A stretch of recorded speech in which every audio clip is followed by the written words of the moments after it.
If the financial crisis taught the world anything, it's that companies are not prepared for a crisis. People are not prepared for a crisis. Whether the events are caused by derivatives, something that's outside of our control, or excessive risk taking, it's crucial to understand and be prepared. That didn't happen last time, and based on the data that we have right now, it looks like we're in for another wild ride. You came here for the truth, so let me unveil that for you. Today, I want to look at what's happened with oil. It is, of course, extremely important. We're going to look at the Federal Reserve and their actions. And of course, I want to also acknowledge the other central banks around the world. But most importantly today, I want to talk about what's going on with mortgages. People are struggling right now, and that is very clear. We're seeing the lineups at the food banks and so on. I've been showing you all of that data. But look at this information I have for you today. I want to begin with oil. OPEC and allies finalized record oil production cut after days of discussion. Well, according to this, it's going to be a 9.7 million barrel per day cut beginning on May 1st through the end of June. I'm going to do an entire video about it, but it seems that this number is actually not exactly true. The number is far lower. I don't have all the data. I don't have everything to show you, but just keep that in mind. I'll bring it to you in a future video. Right now, oil, as I record this, is sitting at $23.90 WTI. Brent crude is over $30 a barrel. In fact, it's almost at $33 a barrel. If you've been following it, you're looking at a wild ride for oil over the last little while as the demand pushes it down. But the fact that they are doing these production cuts is apparently pushing it up. I read that the statistics show that they have so much oil in inventory everywhere that they cannot find places to put it. That's how extreme the situations are. I also saw, not just this time, but in previous instances when oil had fallen, that people are literally buying oil and putting it on big tankers and just letting it sit there, knowing that at some point in the future, there would be a buyer for that. It's a very interesting thing because oil, obviously it's needed right now. Obviously it's an important commodity, but at this moment, the demand is very low. And so you see the price around this $20 to $30 mark.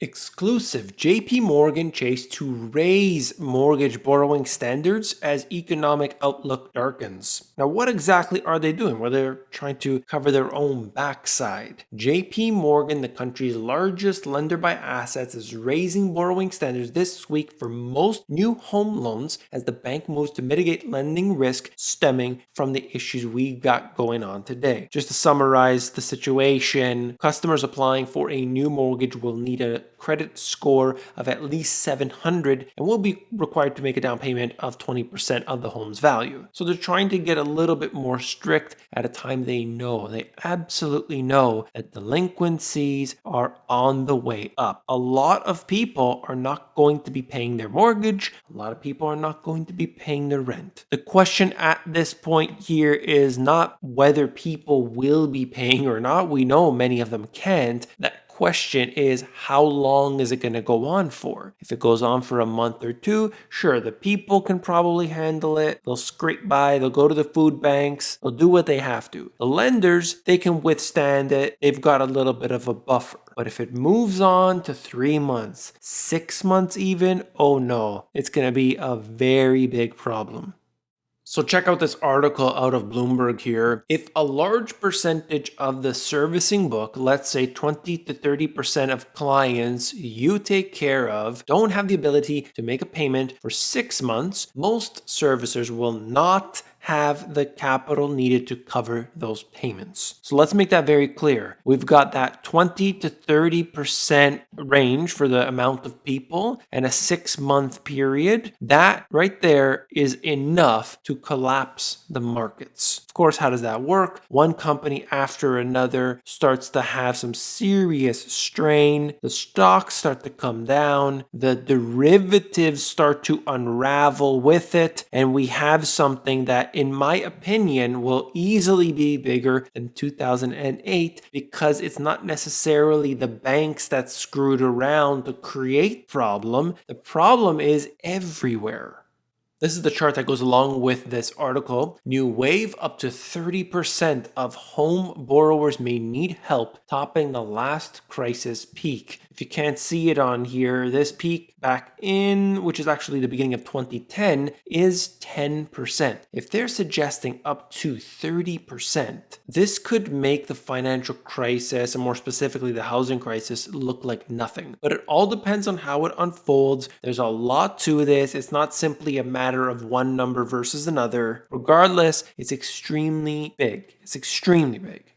Out of CNBC, this could be the worst job market for new college grads since the financial crisis. Recruiters have been canceling scheduled visits to the colleges and universities. And what does that mean? Well, you've got these individuals that have gone into excessive debt, $40,000 plus, and now what do they have? Well, certainly they're going into a market like this. It's not going to result in a job. For many people that are graduating right now, you've got a whole bunch of debt you owe money on, and realistically, you're not going to be able to pay it back. This is going to be massive, not just for the student debt, but the impact of so many people all at once not being able to service their debt, the pressure that puts on those institutions, not necessarily just the people, we're going to have that ripple effect. Understand this. This is so important. Yes, there is an impact right away. You feel that with oil when the price goes down. Okay, so those jobs are hit hard. I get that. Then we look a little bit further and you start to expand out further and further. All these different industries, all these different people, they're hit in unique ways. It's asynchronous, like I say. That's why people can't follow along. But if you pay attention to it every single day, like we do here at the Money GPS, things start to make a lot of sense. This is just a chart here that's showing you QE1, QE2, QE3, and of course QE4. You can see how this has played out, and I really love to look at these charts here and see how historically they've acted and reacted, because it's really scary what they're doing here. Their projections are that they will hit between $10 trillion and potentially even higher, because I do think that they will have to go higher than that $10 trillion mark. It doesn't seem likely that they can stop. This is the G4 central bank balance sheets as a percentage of the GDP. G4 is the Fed, ECB, BOJ, and the BOE. You can expand this even further, whether you're looking at the Swiss National Bank, the PBOC, and all of the rest. They are also adding to their balance sheets, whether we look at it as a percentage of GDP. The GDP, of course, falling dramatically right now. That's going to skew everything. But in a total dollar value, it's gone absolutely insane. I thought this was really interesting. It's the projection of Treasury issuance versus Fed purchases. That black line is the net issuance minus the Fed's purchases. The Fed is buying up everything. They're buying so much that they are distorting the markets. When they started to buy the mortgage-backed securities at an increased level, you had some of these companies saying, if you keep doing this literally for just a few more days, we're going to get completely screwed over. And the way that they were talking was as if they would fail in a short period of time. These derivatives are such a mess. I've tried to explain it many times before. They're convoluted, they're crazy, they are really a whole bunch of different things. You can't say what one is and what one isn't. But for the most part, there's no way that these companies should ever allow them to ever be a part of what they do, and yet they all take part in it. The ratio of total market cap to US GDP, something that I have shown you many times before. So we saw it go to a historic high the last time I showed you, but you can see right now it has moved down significantly. It is lower than where we saw at the peak of 2000, but it is still significantly above the absolute peak from 2007, 2008. So while we're not at a record high anymore, it is still far beyond reason. Take a look at the gross domestic product, specifically the real GDP, and when you see over the years, despite all of the money printing, despite everything that they have done, this chart, by the way, goes back from 1950 up until the present, you get less. You get less and less and less. Interest rates have been declining since 1980, and throughout this entire period, what's been happening? Well, despite the fact that the conditions have been getting easier, despite how loose the monetary system has been, we're seeing less GDP, and although it's not a very good measure of the economy, essentially there's less economic growth year over year. That is not a good sign. That's a broken system.